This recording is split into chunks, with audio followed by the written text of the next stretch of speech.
கிறிஸ்துவுக்குள் பிரியமான அன்பு சகோதர சகோதரிகளே, தேவனுடைய பெரிதான கிருபையினால் நாம் தொடர்ச்சியாக தியானித்து வரும் 93 நாட்கள் நினைவு கூறுதல் தொடர் தியானத்தில் இன்று 79ஆம் நாள். இன்றைய நம் தியானத்தின் தலைப்பு தன்னைத்தானே சோதித்தறிதல். அன்பான சகோதர சகோதரிகளே, நம்முடைய கர்த்தருடைய நினைவு கூறுதலில் பங்கேற்பது என்பது நமக்கு கிடைத்த சிலாக்கியம். இந்த பந்தியில் பங்கு பெற நமக்கு தேவைப்படுவது முழுமையான மனமாற்றம், அசைக்க முடியாத விசுவாசம் மற்றும் அர்ப்பணிப்புள்ள வாழ்க்கை. ஒரு காரியத்தை நாம் தெளிவாக புரிந்து கொள்ள வேண்டும். நமது மாம்ச பலவீனங்கள் நம்மை தகுதி இழக்க செய்யாது. மாறாக மனம் திரும்பாத பாவங்களே ஒருவரை பங்கேற்க தகுதியற்றவர்கள் ஆக்குகின்றன. எனவே நாம் அப்பத்திலும் பாத்திரத்திலும் பங்கு பெறும் முன் தன்னைத்தானே ஆராய்தல் என்பது மிக அவசியம். நினைவு கூறுதல் பந்தியில் நாம் தகுதியோடு அமர 3 அத்தியாவசிய தேவைகள் உள்ளன. 1. கிறிஸ்து நமக்காக செலுத்திய ஈடுபலியில் முழுமையான விசுவாசம். 2.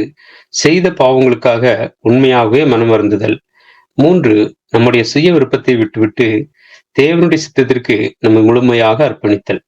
கர்த்தருடைய பந்தியில் பங்கு பெறும் தகுதி என்பது பாவமில்லாத பூரண நிலையை குறிப்பதல்ல.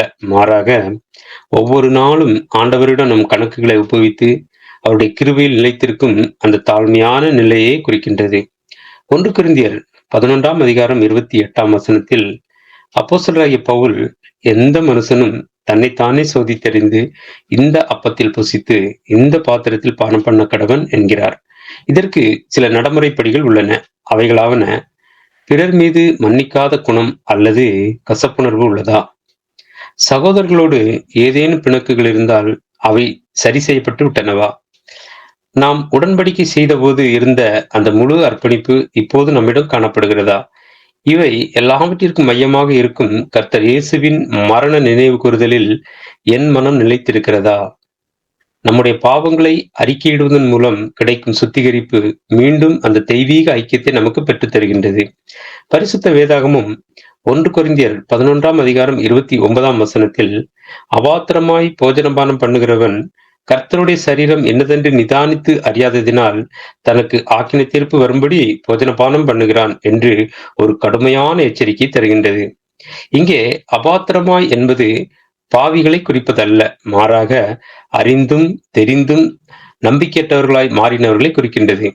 கொரிந்து சபையில் பலர் பலவீனராகவும் வியாதிப்பட்டவர்களாகவும் இருந்ததற்கு அவர்களது தவறான மனநிலைகளே காரணமாக இருந்தன. எனவே நாம் நினைவு கூறுதல் நாளில் அடையாளங்களில் பங்கெடுக்கும் போது பயபக்தியற்ற நிலைப்பாட்டை தவிர்ப்பது அவசியம். நினைவு கூறுதல் நாள் நம்மிடம் தகுதியான இறுதி நிலையை கோருகிறது. நம்மை நாமே சோதித்து அறிவது நம்மை தண்டனையிலிருந்து பாதுகாக்கிறது. கர்த்தாவே, எங்கள் இருதயத்தை ஆராய்ந்து மறைவான பாவங்களிலிருந்து எங்களை சுத்திகரியும். மங்கி போன எங்கள் அர்ப்பணிப்பை அனல் மூட்டி எழுப்பும். நாங்கள் தகுதியுள்ள மனதோடு நினைவு கூறுதலில் பங்கேற்க எங்களை ஆயத்தப்படுத்தும் என்ற ஜெபசிந்தையில் நிலைத்திருப்போம்.